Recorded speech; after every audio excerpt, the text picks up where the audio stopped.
responsibility. Want to switch seats? No, I'm not sure I'm the man for that particular job. দর্শক, দৃশ্য শব্দের চলচ্চিত্র বিষয়ক series সিনেলাপের আজকের পর্বে আপনাদের স্বাগত জানাই। আজ আমরা আলাপ করব ডেভিড ফিঞ্চারের একটি আলোচিত ছবি ফাইট ক্লাব নিয়ে। ছবিটি মুক্তি পায় 1999 সালে। এই ছবিটি থ্রিলার বা মিস্ট্রি ধারার হলেও এর মূল ভরকেন্দ্র আমেরিকার পুঁজিবাদী ভোগবাদী ব্যবস্থার অন্ধকার দিক। ডেভিড ফিঞ্চার তার ক্যারিয়ার শুরু করেন 90-এর দশকে। নিউ হলিউড যুগ থেকে অনুপ্রাণিত ফিঞ্চার তার ছবিতে কথিত উন্নত, আধুনিক ও ব্যক্তি স্বাধীনতা চর্চার উর্বর ভূমি আমেরিকার পচাগলা অন্ধকার দিককে তার ছবিতে তুলে এনেছেন। বলা যায়, নিউ হলিউড যেভাবে আমেরিকার গালভরা দম্ভ ও ভণ্ডামিকে উন্মোচন করেছিল, ফাইট ক্লাব সেই আন্দোলনেরই নবতর ধারাবাহিকতা। গত শতকের 80 ও 90-এর দশক ছিল আমেরিকার পুঁজিবাদী ব্যবস্থার ইতিহাসের সবচেয়ে উর্বর সময়। অকল্পনীয় গতিতে চলছিল উৎপাদন আর বিপণন। একই গতিতে চলছিল মানুষের নিয়ন্ত্রণহীন ভোগ। সেই ভোগের এক পর্যায়ে মানুষ নিজেই পণ্য আকারে বাজারে উপস্থাপিত হতে থাকে। পণ্যের এই পাহাড়সম উৎপাদনের পেছনে কৃষক শ্রমিকের ভূমিকার কথা ভুলে গিয়ে শুধু ভোগের অতলে ডুবে থাকে মানুষ। কার্ল মার্কস যাকে বলেছিলেন কমোডিটি ফেটিশিজম, ফিঞ্চার সে কমোডিটির প্রতি প্রশ্ন তোলেন এই ছবিতে। যদিও ফাইট ক্লাব একটি কমার্শিয়াল ছবি এবং 20th সেঞ্চুরি ফক্স স্টুডিওতে নির্মিত, তবুও এর বক্তব্য বিশেষভাবে লক্ষণীয়।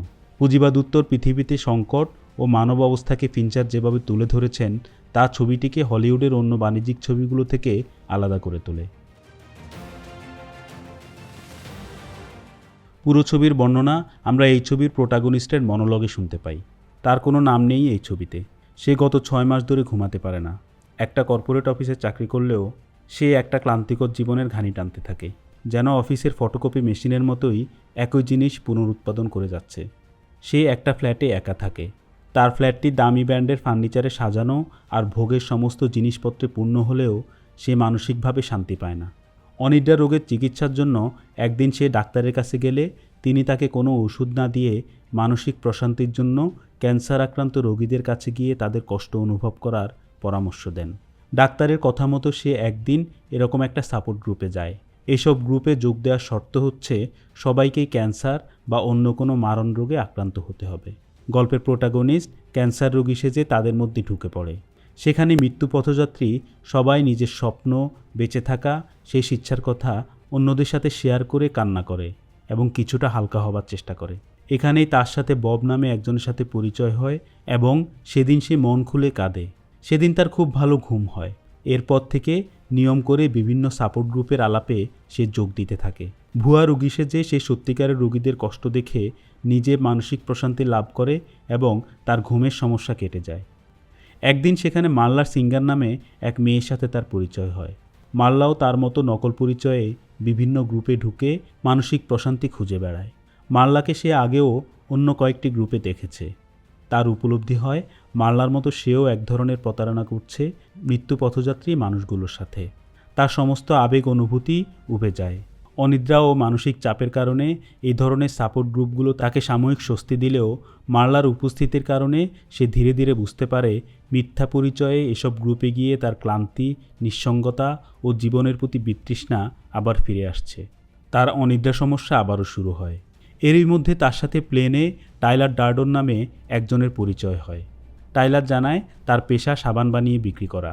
সেদিন রাতে বাসায় ফিরে সে দেখতে পায় তার অ্যাপার্টমেন্টে আগুন লেগেছে এবং সমস্ত দামি ও শখের জিনিসপত্র বাইরে রাস্তায় পড়ে আছে। সে রাতে আশ্রয় নেওয়ার জন্য সে প্রথমে মার্লা ও পরে টাইলার ডার্টনকে ফোন করে এবং একটা বারে তার সাথে দেখা করে। সে টাইলারকে তার বাসার সব কিছু পুড়ে শেষ হয়ে যাওয়ার কথা জানালে টাইলার বলে এই সবই ভোগবাদের উপকরণ। আদিম শিকারী মানুষের খাদ্য আর একটা আশ্রয় ছাড়া আর কিছুই লাগতো না। টাইলার তাকে ভোগের জগৎ থেকে বেরিয়ে অতি সাধারণ আর অনিশ্চিত জীবন বেছে নিতে বলে। টাইলার নিজেও চূড়ান্ত বিশৃঙ্খল জীবন যাপন করে। সে কোনো নিয়ম নীতির ধাক ধারে না এবং কথিত নৈতিকতাকে নানা কর্মকাণ্ডের মাধ্যমে প্রত্যাখ্যান করে। বার থেকে বেরিয়ে টাইলার তাকে ঘুষি দিতে বলে। টাইলার জানায় সে কখনো ফাইট করেনি। নিজের সহ্যশক্তি বাড়াতে সে মারামারি করতে চায়। প্রথমে রাজি না হলেও পরে প্রোটাগনিস্ট টাইলারের মাথায় জোরে ঘুষি দেয়। টাইলারও তার পেটে সজোরে ঘুষি মারে। এভাবে সেদিন দুজনে মারামারি করে এবং টাইলারের আস্তানা একটা পরিত্যক্ত বাড়িতে যায়। সেখানে কথিত সভ্যতার কোনো সুবিধাই নেই। তার সাজানো গোছানো অ্যাপার্টমেন্টের সম্পূর্ণ বিপরীত একটা বাড়ি। ময়লা বিছানা, নোংরা বাথরুম, পানির নষ্ট কল, স্যাঁতস্যাঁতে মেঝে আর বৃষ্টি হলেই পানি চুইয়ে পড়ে। সব মিলিয়ে সভ্য মানুষের বসবাসের অযোগ্য এই জায়গা। তবুও সে এখানেই থাকতে শুরু করে টাইলারের সাথে। এদিকে মারামারি করে রক্তাক্ত হওয়া দুজনের প্রতিদিনের অভ্যাসে পরিণত হয়। কিছুদিন পর তাদের সাথে আরও অনেক তরুণ যোগ দেয়। তারা মারামারির এই গ্রুপের নাম দেয় ফাইট ক্লাব। সদস্যদের প্রত্যেকেই যান্ত্রিক কর্মজীবন আর যাপিত ভোগবাদী জীবনের যন্ত্রণায় অতিষ্ঠ। তাই মারামারি করে তারা নিজেদের আদিম প্রবৃত্তির কাছে ফিরে যেতে চায়, যেখানে লড়াই শেষ কথা, লড়াই টিকে থাকার সবচেয়ে বড় সম্বল। দিনে দিনে ভঙ্গুর মানসিকতার নায়ক নিজের শক্তির জায়গা ফিরে পেতে থাকে। শারীরিক লড়াই তার মানসিক লড়াইয়ের সাহসও তৈরি করে। অফিসে তার বসও এখন তাকে সমীহ করতে থাকে। ফাইট ক্লাবের সদস্য সংখ্যা বাড়তে থাকে এবং তারা একটা বারের গোপন বেসমেন্টে কার্যক্রম চালাতে থাকে। টাইলার ক্লাবের কিছু নিয়ম করে দেয়। সবচেয়ে গুরুত্ব দেয় গোপনীয়তার উপর।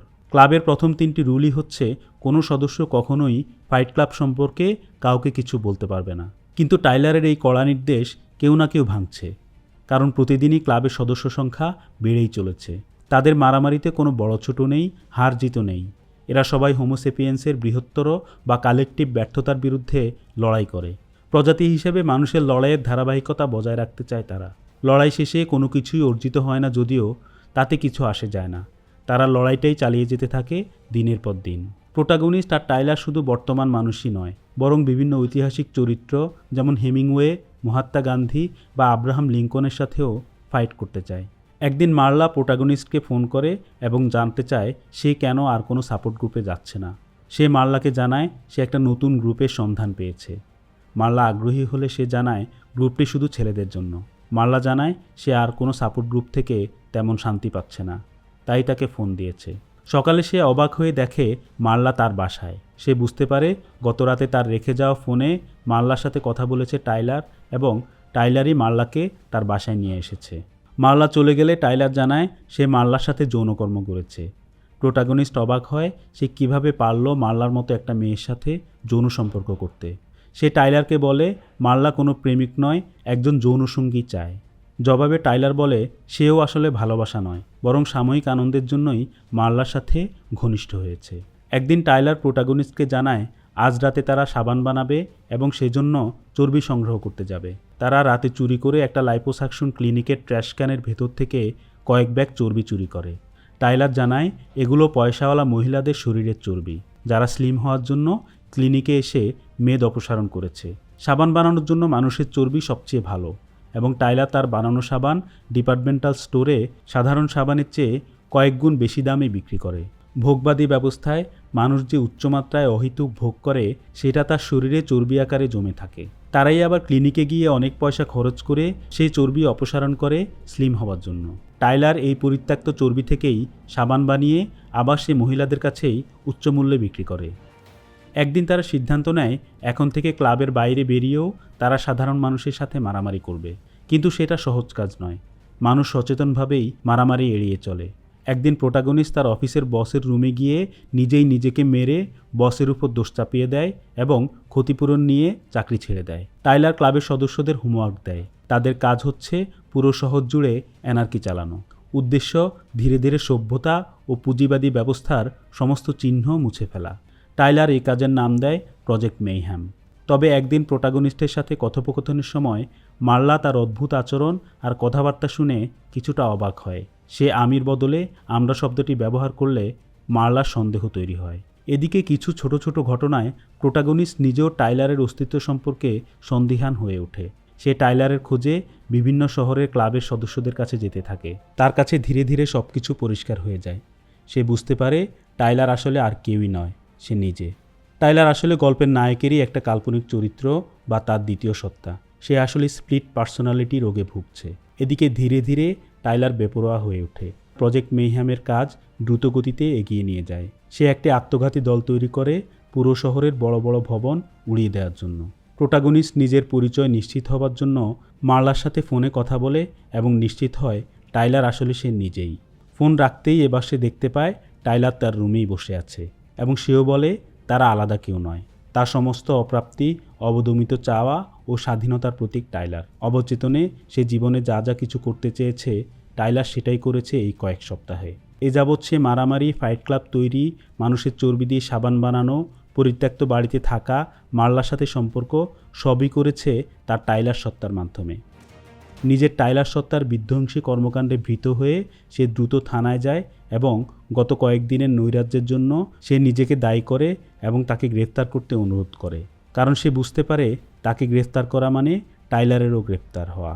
পুলিশ অফিসারটি অন্য রুমে গেলে ভেতরে থাকা টাইলারের ছদ্ম অনুসারীরা জানায় প্রজেক্ট মেইহ্যাম যদি কেউ ভণ্ডুল করতে চায় তাহলে সে দলনেতা হলেও তাকে ছাড়া হবে না। বুঝতে পেরে টাইলার সেখান থেকে পালিয়ে যায়। যে ভবন বিস্ফোরিত হবে প্রোটাগনিস্ট সেটিকে রক্ষা করতে গেলে সেখানে আবার টাইলারের উদয় হয়। সে বোমা নিষ্ক্রিয় করতে চাইলে টাইলার তাকে বাধা দেয়। প্রোটাগনিস্ট টাইলারকে গুলি করলেও তার কিছুই হয় না। টাইলার তাকে নির্মমভাবে মারতে থাকলেও সিসিটিভিতে দেখা যায় প্রোটাগনিস্ট আসলে নিজেকেই মারছে। শেষ দৃশ্যে দেখা যায় টাইলার এত কিছুর জন্য তাকেই দোষারোপ করছে এবং বলছে, তুমিই আমাকে সৃষ্টি করেছ, যা কিছু হচ্ছে তার দায় তোমারও আছে। সে বলে, আমি আর তোমাকে সেই একঘেয়ে পৌনপুনিক জীবনে ফিরতে দেব না। কিন্তু প্রোটাগনিস্ট সাথে সাথেই আবার নিজের সত্তায় ফিরে আসে এবং হাতে থাকা পিস্তল দিয়ে নিজের মুখের ভিতর গুলি করে। গুলিটি তার গাল ভেদ করে বেরিয়ে গেলেও টাইলার সত্তাটি নিজের মৃত্যু হয়েছে ভেবে চিরতরে হারিয়ে যায়।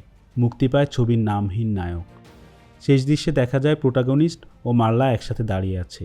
পেছনে শহরের কয়েকটি বড় ভবন ধসে পড়ছে। হাত ধরাধরি করে দুই মানবী মানুষের তৈরি নরক পেরিয়ে নতুন পৃথিবী ও নতুন সম্ভাবনার দিকে তাকাচ্ছে। পুরো ছবির গল্প আমরা প্রোটাগনিস্টের জবানি শুনতে পাই। ছবিতে তার কোনো নাম নেই, কারণ পুঁজিবাদের রমরমা যুগে মানুষের নাম বা পরিচয়ের চেয়ে তার ভোগবাদী পরিচয়ই মুখ্য। নামহীন নায়ক আরও শতকোটি মানুষরূপী পণ্যের মতোই ভোগের একটা ইউনিট মাত্র, যে শুধু ইন্ডাস্ট্রিতে উৎপন্ন পণ্য ভোগ করার জন্য বিজ্ঞাপন আর প্রচারযন্ত্র দ্বারা বিশেষভাবে উদ্দীপ্ত। ফিঞ্চার ছবিতে জীবনকে দেখান একটা হলোগ্রাফিক কনস্ট্রাকশনের মধ্য দিয়ে। গল্পের চরিত্রদের জীবন সম্পর্কে বোঝাপড়া ও বিশ্ববিখ্যাত তৈরি হয় পুঁজির বিস্তার, বাজার, পণ্য, মিডিয়া ও কর্পোরেট মোরালিটির ভেতর দিয়ে। অর্থাৎ তার নিজের কোনো স্বাধীন চিন্তার সুযোগ থাকে না। ফ্রেডরিক নিটশে যাকে বলছেন স্লেভ মোরালিটি। ছবির প্রোটাগনিস্ট একজন নিহিলিস্ট। জীবন নিয়ে তার মধ্যে কোনো ধরনের আশা নেই। একটা উদ্দেশ্যহীন জীবনযাপনের ফলে তার মধ্যে তৈরি হয় হতাশা। এমন একটা পরিস্থিতি তৈরি হয় যখন ঈশ্বর, নৈতিকতা সব কিছুই নিরর্থক হয়ে যায়। কিন্তু মানুষ মাত্রই তার একটা আধ্যাত্মিক জার্নি আছে। কেউ প্রকৃতির কাছে, কেউ ঈশ্বর বা ধর্মগুরুর কাছে নিজেকে সমর্পণ করে। যাদের ঈশ্বরে বিশ্বাস নেই তারা সঙ্গীত, সাহিত্য, চিত্রকলা বা সিনেমার মধ্যে তাদের আধ্যাত্মিক প্রশান্তি খুঁজে নেয়। নিহিলিজমে ডুবে যাওয়া স্লেভ মোরালিটির মানুষ আসলে ভোগ আর পুঁজিবাদের কলকব্জা হয়েই বেঁচে থাকে। তার আধ্যাত্মিক চাহিদার জায়গাটি দখল করে নেয় কর্পোরেট নৈতিকতা। এখানে সব কিছুই নির্ধারিত হয় বাজারের মূল্যে। এমনকি স্নেহ, ভালোবাসা ও আবেগের মতো চিরন্তন অভিব্যক্তিগুলোও চড়া দামে বাজারে বিক্রি হয়। ধীরে ধীরে ব্যক্তির পরিচয় বিলীন হয়ে যায়। পুঁজি মানুষকে কর্পোরেট স্লেভ বানিয়ে দিনরাত খাটিয়ে নেয়, পরিণত করে মেশিনে। তাকে প্রজনন ও বিবর্তনের দৃষ্টিতে প্রায় মূল্যহীন করে ফেলে। এই সর্বগ্রাসী প্রবণতা মানুষকে শিকারী জীবন থেকে ছিটকে ফেলে। শক্তি প্রদর্শন, ঝুঁকি নেওয়ার ইচ্ছা বা লড়াই করে টিকে থাকার তীব্র আকাঙ্ক্ষা হারিয়ে সে নিরাপদ, নির্বিষ, নিয়মে বাঁধা এক গৃহপালিত প্রাণীতে পরিণত হয়। ঠিক এমন সময় টাইলার নামে প্রোটাগনিস্টের দ্বিতীয় সত্তা হাজির হয় এবং নিহিলিজমের গভীর খাদের কিনারা থেকে তাকে টেনে নিয়ে আসে। টাইলার কথিত সভ্যতা, বাজার অর্থনীতি ও ভোগবাদী ব্যবস্থাকে অস্বীকার করে মানুষের আদিম ও মৌলিক তাড়না দ্বারা প্রোটাগনিস্টকে পরিচালিত করে। টাইলারের সহায়তায় প্রোটাগনিস্ট আদিম মানুষের মতো শারীরিকভাবে লড়াই, যৌনতা এবং নেতৃত্ব দেওয়ার ক্ষমতা ফিরে পায়। সে হয়ে ওঠে আলফা পুরুষ। টাইলার চায় প্রোটাগনিস্টের ভেতর থেকে নিটশের ওভারম্যান বা সুপারম্যানের আবির্ভাব হোক। টাইলারের সত্তা তার জীবনে আবির্ভাবের দিনই সে নিজের অ্যাপার্টমেন্টে বিস্ফোরণ ঘটিয়ে সমস্ত দামি ও অপ্রয়োজনীয় জিনিসপত্র ত্যাগ করে। মানে সে তার ভোগবাদী জীবনকেই পরিত্যাগ করে। আবার নারীদের চর্বি থেকে সাবান বানিয়ে চড়া দামে বিক্রি করাকে প্রাথমিকভাবে এক ধরনের বিকৃত কর্মকাণ্ড মনে হলেও এর মাধ্যমে টাইলার ইঙ্গিত দেয় পুঁজি তার প্রফিট ম্যাক্সিমাইজেশনের স্বার্থে যা কিছু অনৈতিক, অস্বাস্থ্যকর ও ক্ষতিকর তা সবই করতে পারে। প্রয়োজনের অতিরিক্ত ভোগের ফলে শরীরে জমা চর্বি থেকে সাবান তৈরি করে আবার চড়া দামে একই মানুষদের কাছে সেই সাবান বিক্রি করার এই চক্রটাকেই টাইলার ব্যঙ্গ করেছে।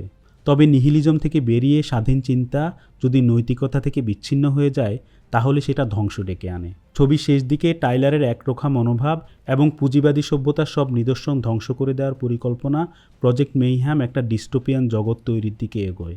ফাইট ক্লাবের সদস্যরা শুরুতে নিজেদের মধ্যে মারামারি করলেও কিছুদিনের মধ্যেই টাইলারের নির্দেশে শহর জুড়ে অ্যানার্কি সৃষ্টি করতে থাকে। টাইলার নিজেই একজন কাল্ট হয়ে ওঠে। তার নির্দেশ ঈশ্বরের আদেশের মতোই পালিত হতে থাকে ক্লাবের সদস্যদের মধ্যে। টাইলার যে চক্র ভাঙতে চেয়েছিল তার কর্মকাণ্ড সেই পুরনো চক্রকেই ফিরিয়ে নিয়ে আসে।